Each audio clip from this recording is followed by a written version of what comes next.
మీరు ఇంజనీరింగ్ చేశారా? జాబ్స్ కోసం సెర్చ్ చేస్తున్నారా? 3600 మందికి పైగా స్టూడెంట్స్ కి జాబ్స్ వచ్చేలా చేసిన code Gyan 100 days software course లో జాయిన్ అవ్వండి. మీ కెరియర్ ని బిల్డ్ చేసుకోండి.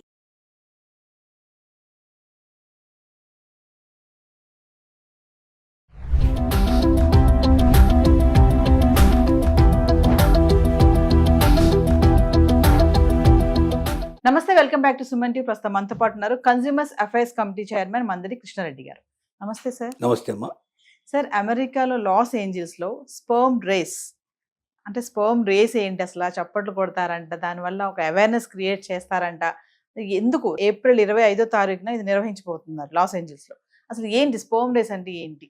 ఇది ప్రపంచంలో మొట్టమొదటిసారిగా జరుగుతున్న రేస్ అమ్మా. ఇది రేస్ అంటే వ్యక్తులు పరిగెత్తరు. ఇక్కడ స్పర్మ్ అంటే వీర్యకణం. స్పర్మ్స్ అంటే వీర్యకణాలు అంటారు వీటిని. వీర్యకణాల్లో కణం యొక్క స్పీడ్ని బట్టి అది చొచ్చుకుపోయే అవకాశం ఉంది. అంటే మహిళల యొక్క గర్భానికి కారణమయ్యేటువంటి ఆ గుడ్డులోకి చుట్టుకుపోతుంది. అంటే మహిళా బీజాల్లోకి చొచ్చుకుపోయి అక్కడ కొన్ని వేల కణాలు ప్రయత్నం చేస్తే దాంట్లో ఒక్కటి మాత్రమే లోపలికి వెళ్ళిపోతుంది. ఆ ఒక్కటి వెళ్ళినా మనకు పిల్లలు పుట్టే అవకాశం ఉంది. 2 వెళితే 2 పిల్లలు పుట్టే అవకాశం, లేదా దానికి గమనించినటువంటి సెక్స్ గమనించినటువంటి ఉంది. దీనికి ముఖ్యమైన కారణం ఎందుకు ఈ రకంగా ఉందంటే వీర్య కణాల యొక్క శక్తి తగ్గిపోతుంది, దాని యొక్క స్పీడ్ తగ్గిపోతూ ఉంది. అంటే మహిళల యొక్క బీజాల్లో ప్రవేశించగలిగే శక్తి దానికి లేకపోతే అది జస్ట్ కొన్ని గంటలు మాత్రమే ఉంటుంది అక్కడ కణం, అక్కడ మహిళా బీజం. ఆ టైం లోపల ఆ గుడ్డు లోపలికి ఇది ప్రవేశించలేకపోతే ఆటోమేటిక్గా ఆ తర్వాత తెలుసుగా మహిళలకు సంబంధించిన నెలసరి వచ్చినప్పుడు అది పూర్తి అయిపోయి బయటకు ఎప్పుడైతే వస్తుందో ఇంకా అది పనికిరాదు, అది సంతానోత్పత్తికి పనికిరాని పరిస్థితి ఏర్పడుతుంది. సో ఈ వీర్యకణాల స్పీడ్ పెరగాలి, దాంట్లో స్పర్మ్ రేస్ పెట్టడానికి కారణం ఏంటంటే రోజు రోజుకు సంతానోత్పత్తి తగ్గిపోతుంది, ప్రపంచ జనాభా తగ్గిపోతుంది.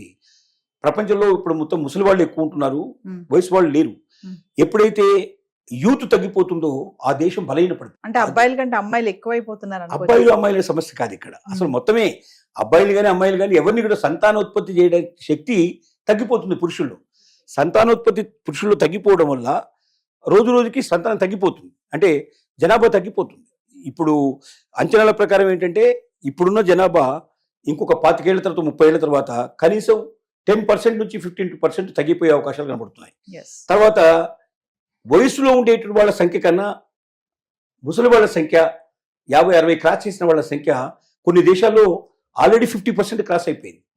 అంటే వాళ్ళే ఎక్కువ ఉన్నారు, వీళ్ళు తక్కువ ఉన్నారు. ఇప్పుడు జపాను, చైనా ఇలాంటి దేశాలు తీసుకుంటే అక్కడ యూత్ ఎంత ఉందో అదే పర్సెంటేజ్లో చూసుకున్నట్టయితే ఓల్డ్ ఏజ్ పీపుల్ అంతకన్నా ఎక్కువ పెరిగే అవకాశం ఉంది. 50% 60-40 అట్లా అవుతున్నది.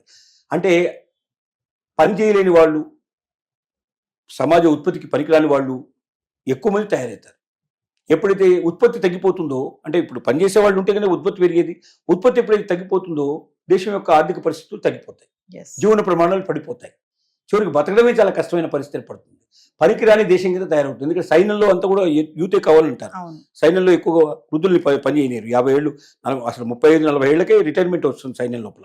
40 పైన పని చేయని, ఎందుకంటే ఆ లెవెల్ ఆఫ్ ఆఫీసర్స్ లాంటి వాళ్ళు ఉంటారు తప్ప మామూలు సైన్యంలో పనిచేసే వాళ్ళు ఉండరు. అంటే తీసేస్తారు, వాళ్ళకి ఇంకేదో జాబ్ చూసుకోమని చెప్పేస్తారు. అంటే ఏంటి, యూత్ కావాలి. యూత్ కావాలి అంటే జనాభా పెరగాలి. జనాభా పెరిగినప్పుడే సాధ్యం అవుతుంది. కానీ ఇప్పుడున్న పరిస్థితుల్లో డ్రగ్స్ అలవాటు అయిపోయి, పర్యావరణ పరిస్థితులు సరిగ్గా లేకపోవడం వల్ల, చాలామందికి దురలవాట్లు ఎక్కువ పెరగడం వల్ల, వర్కాలికగా మారిపోయి కొంతమంది దాని మీదనే పూర్తి ధ్యాస పెట్టడం వల్ల, తర్వాత మార్నింగ్ షిఫ్ట్లు, ఈవినింగ్ షిఫ్ట్లు, భార్యకేమో ఒక షిఫ్ట్ ఉంటుంది, భర్తకి ఇంకో షిఫ్ట్ ఉంటుంది. భర్త వచ్చినప్పటికే భార్య వెళ్ళిపోతుంది, భార్య వచ్చినప్పుడు భర్త వెళ్ళిపోతాడు. ఇద్దరు కలిసి జీవించడానికి చాలా కష్టమైన పరిస్థితులు ఏర్పడుతున్నాయి. వీర్యకణాలు కూడా తగ్గడానికి కారణం, స్పీడ్ తగ్గడానికి కారణం ఏంటంటే తీసుకునే ఆహారాల్లో, మన అలవాట్లలో ఇట్లాంటివన్నీ ఉన్నాయి. మనం ఉండే వాతావరణ పరిస్థితిని బట్టి మనం దానికి తగినటువంటి కొన్ని వ్యాయామాలు చేయడం కానీ, కొన్ని రకాల మంచి ఆహార పదార్థాలు తీసుకోవడం కానీ, ఇలాంటివి కొన్ని మనం అలవాటు చేసుకోవాల్సిన పరిస్థితి ఉంది. కాబట్టి వీటన్నిటిని దృష్టిలో పెట్టుకొని ప్రపంచ జనాభా రోజు రోజుకి క్షీణించడం వల్ల, యూత్ పర్సంటేజ్ తగ్గిపోవడం వల్ల, ప్రపంచ పరిస్థితులే తలకిందులయ్యే పరిస్థితులు ఏర్పడటం వల్ల, ఆర్థిక పరిస్థితులు కానీ జీవన ప్రమాణాలు కానీ పడిపోయే పరిస్థితి ఏర్పడుతుందనే ఉద్దేశంతో దీని నుంచి బయటపడడానికి ఒక ప్రయత్నంగా స్పర్మ్ రేస్ అనేటువంటిది ఏప్రిల్ 25 రోజున మనకు లాస్ ఏంజల్స్ లోపల, అమెరికా లోపల దీన్ని ఒక పోటీ ఏర్పాటు చేస్తున్నారు. అంటే స్పర్మ్ రేస్ అనగానే మనుషుల యొక్క పోటీ ఉండదు అక్కడ. మనిషి దగ్గర నుంచి స్పర్మ్ బయటికి తీస్తారు, వీర్యకణాలని బయటికి తీసి దాన్ని ఏం చేస్తారు, ఒక ప్రయోగంలో పెట్టేసి దాని మీద వచ్చే రిజల్ట్ని మనకు ఎదురుగా స్క్రీన్ మీద కనబట్టేట్టు చేస్తారు. అంటే ఈ కణాల యొక్క స్పీడ్ ఎంత ఉంది, ఈ స్పీడ్ను బట్టే ఇవి బీజ కణాల్లో ప్రవేశిస్తాయా, మహిళల బీజ కణాల్లో ప్రవేశించి అక్కడి నుంచి ఉత్పత్తి చేయగలిగే సమర్థం ఇటుకుంటుందా ఉండదా అనేది నిర్ణయిస్తారు. కాబట్టి ఎన్ని కణాలు స్పీడ్గా వెళ్తున్నాయి, ఎన్ని కణాలు స్లోగా ఉన్నాయి, ఎన్ని సంతానోత్పత్తికి పనికొస్తాయి, ఎన్ని సంతానోత్పత్తి పనికిరాదు అనేది చూపించడానికి ఒక రేస్ పెట్టారు. ఈ రేసును బట్టి తెలుసుకోవచ్చు, ఓహో నా శక్తి ఇంత, నేను ఇంకా దీన్ని పెంచుకోవాల్సిన అవసరం ఉంది, లేకపోతే నేను సంతానోత్పత్తికి చేయడానికి పనికిరాదు నా స్వర్ము అనేటువంటి భావన తెలుస్తుంది. ఇది ఒక్క లాస్ ఏంజల్స్కే కాదు, భవిష్యత్తులో దీన్ని స్పర్మ్ రేస్ పెట్టారు ఇక్కడ అందరూ చూపిస్తున్నారు. కానీ రేసు లేకుండా ఏం చేస్తారంటే దీన్ని మామూలుగా డాక్టర్లు తీసి పరీక్ష చేసి చెప్తారు మనకు. ఇప్పుడు మనం ఎక్కడైనా సంతానోత్పత్తి కేంద్రాలు ఉంటాయి, చాలా సంతాన లేమి ఉందా మీకు, సంతాన సౌభాగ్యం కలిగిస్తామని చెప్పి చాలా వరకు ఇట్లాంటి హాస్పిటల్స్ కొన్ని తయారయ్యాయి. అక్కడ చేసే పని ఏంటంటే టెస్ట్ చేసి ఆ స్పర్మ్ యొక్క కెపాసిటీ ఉందా లేదా, అంటే ఉత్పత్తి చేయగలిగే బిడ్డను ఉత్పత్తి చేయగలిగేటువంటి శక్తి దానికి ఉందా లేదని చెక్ చేస్తారు. ఇప్పుడు మన దగ్గర అన్ని చోట్ల జరుగుతున్నాయి, ఇది కొత్తదేమి కాదు. కాకపోతే వీటన్నిటి ఒక దగ్గర పెట్టి ఏది స్పీడ్గా పోతుంది, ఏది తక్కువ పోతుంది చూపించడమే ఇప్పుడు దీంట్లో ఉన్న గొప్ప విషయం, అంటే ఒక కొత్తదనం అన్నట్టు. అంతేగాని ఇది అన్ని రాష్ట్రాల్లో, అన్ని దేశాల్లో, అన్ని పట్టణాల్లో స్పర్మ్ కౌంట్ ఉంటుంది. కౌంట్ చేసి ఎన్ని ఉన్నాయి స్పర్మ్స్, స్పర్మ్ కౌంట్ని బట్టే మనకు ఉత్పత్తి అవుతుంది లేదు. స్పర్మ్ కౌంటింగ్లోనే ఇక్కడ ఏమొస్తుందంటే దాని స్పీడ్ కూడా తెలుస్తుంది. స్పీడ్ ఎక్కువ ఉంటేనే అది ప్రవేశించగలుగుతుంది, స్పీడ్ ఎక్కువ ఉండకపోతే ప్రవేశిస్తుంది. అది అక్కడికి చేరంగానే ఆ స్పీడ్ ఉంటేనే లోపలికి ఎంటర్ అవుతుంది, లేకపోతే బయటే చచ్చిపోతుంది, అక్కడితో క్లోజ్ అయిపోతుంది దాని పని. కాబట్టి సంతానోత్పత్తిని పెంచాలి, యువతను బాగా అభివృద్ధి చేయాలి, దేశాల యొక్క ఆర్థిక పరిస్థితిని పెంచాలి అని ఇన్ని రకాల ఆలోచనలతోటి ఇది చేస్తున్నారు. కాబట్టి యువత దీన్ని బట్టి ఏమర్థం చేసుకోవాలంటే, మనం యువకులమే కాబట్టి ఏదైనా తినేస్తాం, ఏదైనా తాగేస్తాం, ఎలాంటి డ్రగ్స్ అయినా ఉపయోగించుకుంటాం. సిగరెట్టు, తంబాకు, గింబాకు ఇవన్నీ మనకు తెలిసిన విషయాలు ఎన్ని ఉన్నాయో అన్నీ ఉన్నాయి. గంజాయి ఉంది ఇవాళ, ఇంకా చెరస్ లాంటివి ఉన్నాయి, ఇంకా రకరకాలుగా విపరీతంగా మార్కెట్లో ప్రవేశిస్తున్నాయి.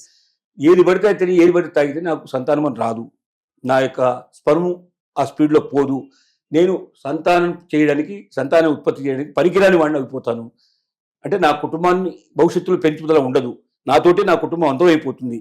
ఇన్ని విషయాలు ఆలోచించాలి. మనం తినేటప్పుడు, తాగేటప్పుడు, మనం చెడు అలవాట్లు చేసుకునేటప్పుడు నా భవిష్యత్తును నేను నాశనం చేసుకుంటున్నాను అనే విషయం ప్రతి యువకుడు గ్రహించి, యువతులలో కూడా కొన్ని లోపాలు ఉన్నాయి, యువతులు కూడా సరి చేసుకోవాల్సి ఉంటాయి.